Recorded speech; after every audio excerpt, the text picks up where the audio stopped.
ಬೆಳಗಾವಿ ಜಿಲ್ಲೆಯ ಚಿಕ್ಕೋಡಿ ತಾಲೂಕಿನಲ್ಲಿ ಒಂದು ಐತಿಹಾಸಿಕ ದೇವಸ್ಥಾನ ಇದೆ. ಆ ದೇವಸ್ಥಾನ ಯಾವುದು ಅಂತ ಹೇಳ್ತೀನಿ.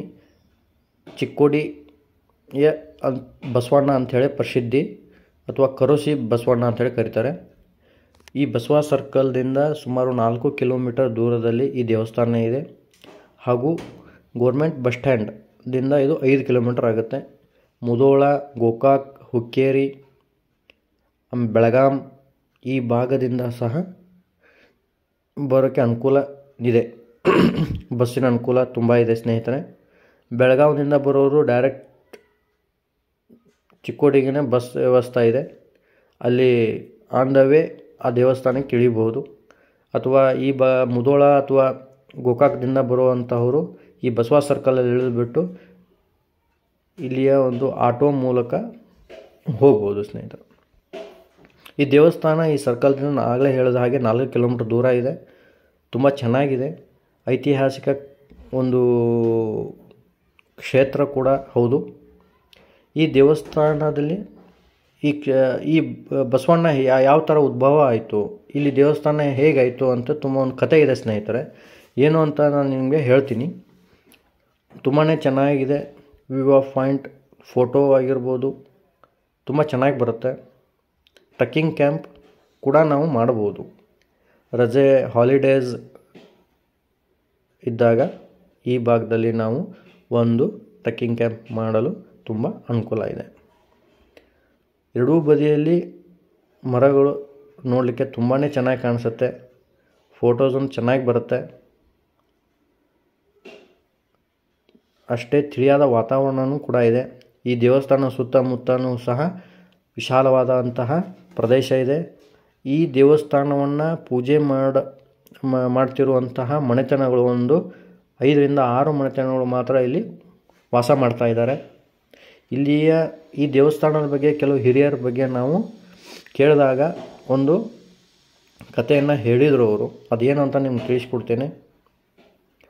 ಆಲ್ರೆಡಿ ನಾವೀಗ ಒಂದು 2 ರಿಂದ 3 ಕಿಲೋಮೀಟ್ರು ಬಂದುಬಿಟ್ಟಿದ್ದೀವಿ.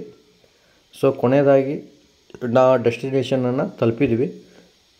ಮಹಾದ್ವಾರ ಕಾಣಿಸುತ್ತೆ ನಿಮಗೆ. ಅಲ್ಲಿ ಒಳಗೆ ಹೋಗಿದಾಗ ನಿಮಗೆ ನೋಡ್ತಾ ಇದ್ದೀರಿ, ತುಂಬ ಅಕ್ಕಪಕ್ಕದಲ್ಲಿ ಯಾವುದೇ ತರಹದ ಡಿಸ್ಟರ್ಬೆನ್ಸ್ ಇಲ್ಲ. ಕೇವಲ ಈ ದೇವಸ್ಥಾನವನ್ನು ನೋಡ್ತಾ ಇರೋಕ್ಕಂಥ 4 ರಿಂದ 5 ಮನೆತನಗಳು ಮಾತ್ರ ಇಲ್ಲಿ ವಾಸಸ್ಥಾನಕ್ಕೆ ಇದ್ದಾರೆ. ಕೂತ್ಕೊಳ್ಳೋಕ್ಕೆ, ಅಡುಗೆ ಮಾಡಲಿಕ್ಕೆ ಮತ್ತು ನಾವು ವಸತಿ ಇರೋಕ್ಕೆ ಇಲ್ಲಿ ತುಂಬ ಅನುಕೂಲಕರವಾಗಿದೆ. ಇಲ್ಲಿ ಕಾಯಿ, ಹಣ್ಣು, ಹೂವು ಎಲ್ಲವೂ ಸಿಗುತ್ತೆ. ನೀರಿನ ವ್ಯವಸ್ಥೆ 24x7 ನೀರಿನ ವ್ಯವಸ್ಥೆ ಇದೆ. ಯಾವುದೇ ರೀತಿ ತೊಂದರೆ ಇಲ್ಲ. ಈ ದೇವಸ್ಥಾನದ ಬಗ್ಗೆ ಒಂದು ಕಥೆ ಇದೆ ಸ್ನೇಹಿತರೆ, ಹೇಳ್ತೀನಿ. ಏನಂತಂದರೆ, ಎತ್ತು ಮತ್ತು ಈ ಹುಲಿ ನಡುವೆ ಕಾದಾಟ ಆಗುತ್ತಂತೆ. ಆ ಕಾದಾಟದಲ್ಲಿ ಈ ಎತ್ತು ಹಸುವಿಗೆ ಇದೇ ಸ್ಥಳದಲ್ಲಿ ಅದನ್ನು ಮಣ್ಣು ಮಾಡ್ತಾರಂತೆ. ಕೆಲವು ದಿನಗಳ ನಂತರ ಆ ಜಾಗದಲ್ಲಿ ಉದ್ಭವ ಮೂರ್ತಿಯಾಗಿ ಹೊರಹೊಮ್ಮುತ್ತಂತೆ. ಈ ಭಾಗದ ಜನ ಹೇಳ್ತಾರೆ. ಸೊ ಅದ್ಭುತವಾಗಿದೆ. ಇಲ್ಲಿ ಸಾಕಷ್ಟು ಜಾಗ ಇದೆ. ಇಲ್ಲಿ ಮದುವೆ ನಡೆಯುತ್ತೆ. ಹಾಗೂ ಪ್ರತಿ ವರ್ಷ ಶ್ರಾವಣ ಮಾಸದಲ್ಲಿ ತುಂಬ ಜನಜಂಗುಳಿಯ ವಾತಾವರಣ ಸೃಷ್ಟಿಯಾಗಿರುತ್ತೆ. ಅದ್ಭುತವಾಗಿದೆ. ಸಾಕಷ್ಟು ಸ್ಥಳ ಅವಕಾಶಗಳಿದೆ ಇಲ್ಲಿ ವಾಸಕ್ಕೆ. ನಾವು ನೋಡಿ, ಇದು ನಾನು ಆಗಲೇ ಹೇಳಿದ್ನಲ್ಲ, ಹುಲಿ ಮತ್ತು ಎತ್ತು ಕಾದಾಟದಲ್ಲಿ ಅಶ್ವನಿಗೆ ಇದೇ ಸ್ಥಳದಲ್ಲಿ ಉದ್ಭವ ಮೂರ್ತಿಯಾಗಿ ಹೊರಹೊಮ್ಮಿದೆ ಸ್ನೇಹಿತರೆ. ಇಲ್ಲಿ ಸಾಕಷ್ಟು ಭಕ್ತರಲ್ಲಿ ಭೇಟಿ ಕೊಡ್ತಾರೆ. ಈ ಭಾಗದಿಂದ ಹೊರ ಹೋಗಿದ್ದಂತಹ ವ್ಯಕ್ತಿಗಳು ಸಹ ಇಲ್ಲಿ ಬಂದುಬಿಟ್ಟು ದರ್ಶನ ಮಾಡಿ ಕೂತು ಊಟ ಮಾಡಿ ಹೋಗ್ತಾರೆ. ತುಂಬ ಅದ್ಭುತವಾಗಿದೆ. ನೀವು ಕೂಡ ಒಂದು ಸಲ ಭೇಟಿ ನೀಡಿ.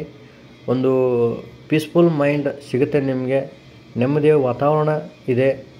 ಒಂದು 2 ದಿನ ನೀವು ಇಲ್ಲಿ ತಂಗಿ ಹೋದರೆ ನೀವು ಒಂದು ಸ್ವಲ್ಪ ಸ್ಟ್ರೆಸ್ಫುಲ್ ಆಗಿರ್ತೀರಿ. ನೋಡಿ ಸ್ನೇಹಿತರೆ, ಇಲ್ಲಿ ಆ ಬೇರೆ ಭಾಗದಿಂದ ಬಂದ ಜನ ಇಲ್ಲಿ ಪೂಜೆ ಮುಗಿಸಿ ಊಟ ಮಾಡಿ ಹೋಗ್ತಾರೆ. ತುಂಬ ಚೆನ್ನಾಗಿದೆ. ನೀವು ಒಂದು ಸಲ ಭೇಟಿ ಕೊಡಿ.